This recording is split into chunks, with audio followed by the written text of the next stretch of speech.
everyone, my name is John. Welcome back to my channel. It has been about 4 months since I've posted an update, just a brief, casual update about what I'm reading. I looked back and it's been, I think the last one I posted was in May. So despite my best efforts, I'm still not doing these on as regular a basis as I would want to. But I'm in the middle of 2 books now. I promise I've read more than 2 books in the last 4 months. But I wanted to talk about the ones I'm in the middle of now. So we'll do a bit of a Friday Reads on a Saturday.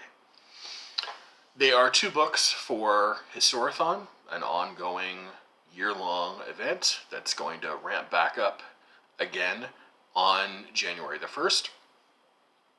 It's 3rd iteration, by the way, Historathon 2025. Very much looking forward to it. I'm reading 2 books for that event. And the first one is American history, and then there's some Russian history. Let's do American history first. This is the one I'm at the very tail end of. I'm reading this with a commenter and a Voxer friend of mine. This is by Bernard Bailyn. This is the ideological origins of the American Revolution. This one, I think it was published in 1967, and it ended up winning the Bancroft Prize and the Pulitzer Prize. This is a major classic of mid-20th century historiography around the American Revolution. And the title basically gives it all away. It's all about the driving ideas, the ideologies that led up to the breaking out of the American Revolution in the 1770s. This looks at the pamphlets mostly, the ideas that were bubbling up, mostly starting around 1760, that eventually pushed that revolution into actually becoming a hot war.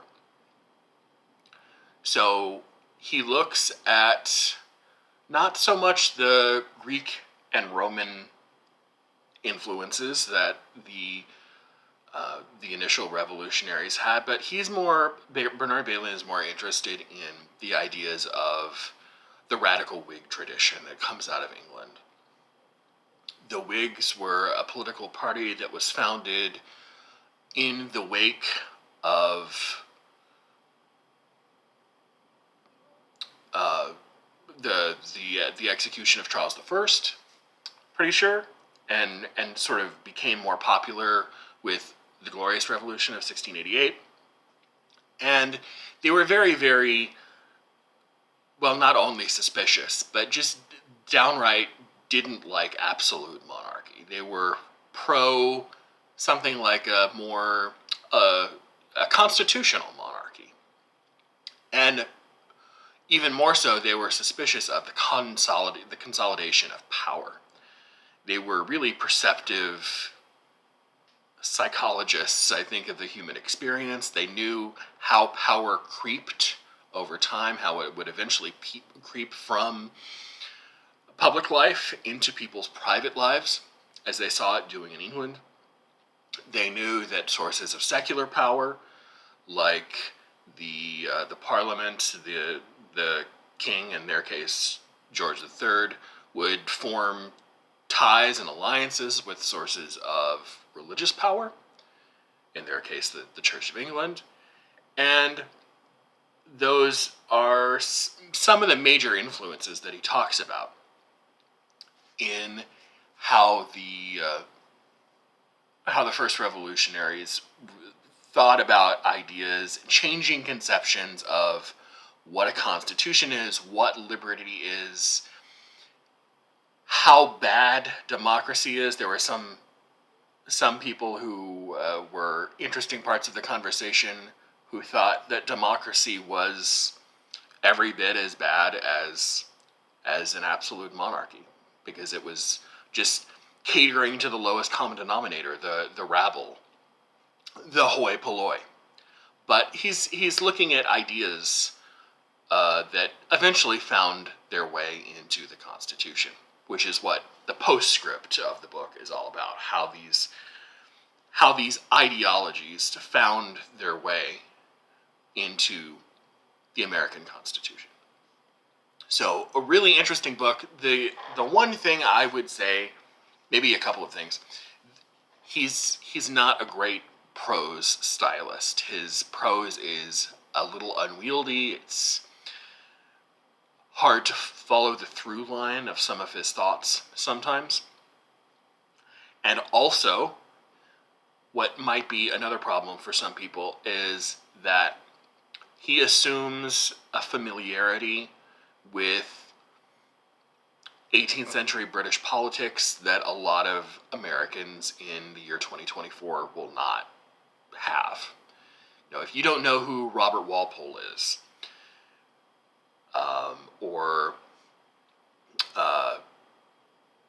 the Pitts, the Pitt the Elder, Pitt the Younger, he's going to send you to Wikipedia a few times. And it's not hard to track down the people he's talking about and the ideas he's talking about. But I think a lot of readers 50 to 60 years ago maybe just had a broader base of knowledge about English politics that we may not have today. But really fascinating stuff. Talks about Enlightenment ideas, but the major through line through the book are the influences of, like I said, the radical Whig tradition coming out of England, also known as the Commonwealth tradition of political philosophy. So that is maybe 50 or 60 pages from being done, The Ideological Origins of the American Revolution by Bernard Bailyn. And the other one I have is big and floppy and long. It's 850 pages of text and over 900 pages in total. This is Robert K. Massey's biography of Peter the Great. Now, we have a Voxer group, which we started around the middle of August, and we had a schedule, and then work happened, so I got a little busy.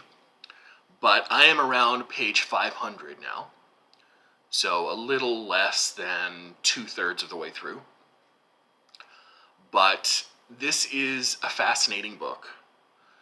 It's a biography of someone I didn't know anything about. I think most people, when they talk about Russian history, maybe, Russian Revolution, right? The October Revolution, the famous one that we're so familiar with in 1917. But Peter was born at the end of the 17th century and lives until, I think, 1725. So a completely different time, a time of Russian autocracy and absolutism. And the centerpiece of this book is the Great Northern War, a very extended war that Peter fought for about 20 years with Charles XII of Sweden. Back at, around the year 1700, Sweden was an empire, and it was slowly bumping up into the Russian Empire. And in fact, it was even, back then, on the northern part of the continent, too.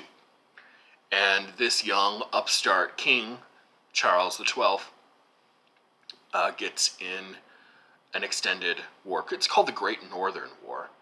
And there are a lot of members of the alliance on either side, but the two big players are Peter the Great in Russia and Charles XII in Sweden.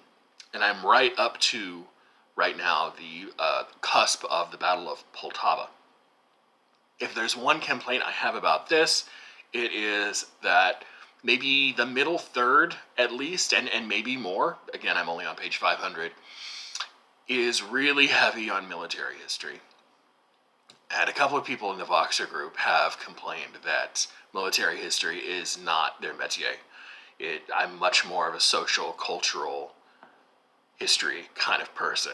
History of ideas to This, talking about legions moving northwest 500 yards to, no, it just makes my eyes glaze over. It's never something I've had much of an interest in.